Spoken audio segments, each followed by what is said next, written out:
growing rapidly. And by that, I mean exponentially.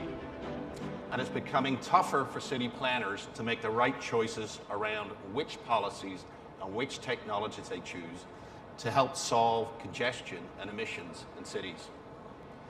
Many of you are OEMs and Tier 1s, so why should this matter to you? Well, the fact is, as urban planners make these choices, they affect the types of vehicles that people buy, and also maybe even the types of vehicles that are going to be allowed to drive on streets.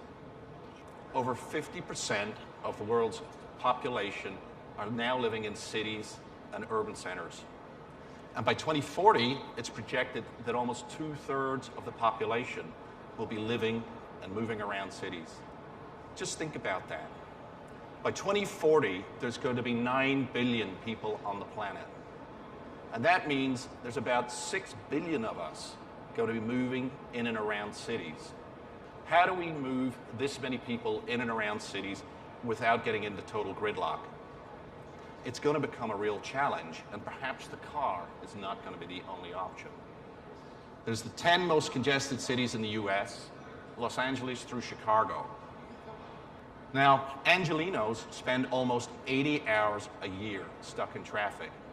Nationally, there's almost 42 hours a year delay for people who commute in and out of work.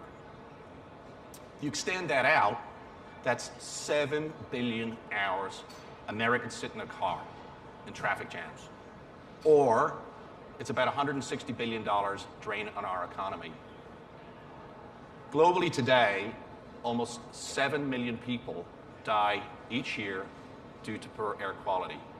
And that's more than malaria and HIV combined.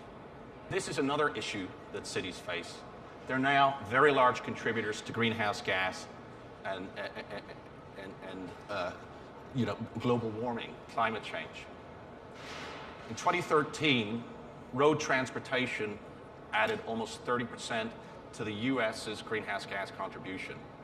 That's only second to power generation. So we need to do something now to help our cities become more sustainable and less contributors to greenhouse gas emissions.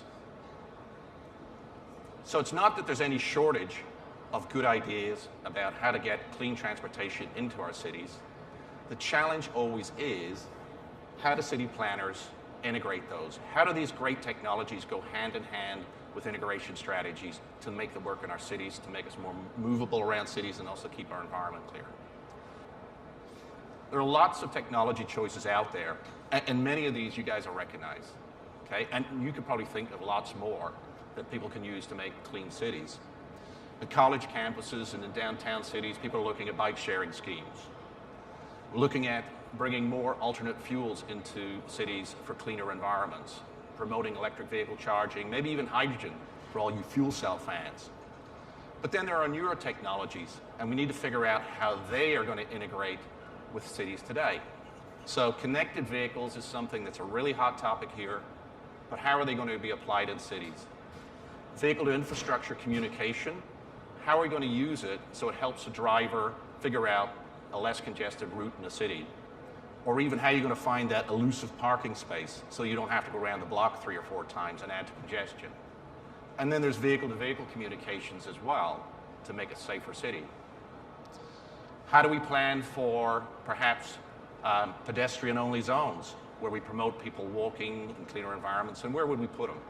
And then how do we encourage more people to get into public transportation to make those trips to and from the office? And of course, there's all the buzz around autonomous vehicles. How are they going to make it better for cities to promote mobility and reduce emissions?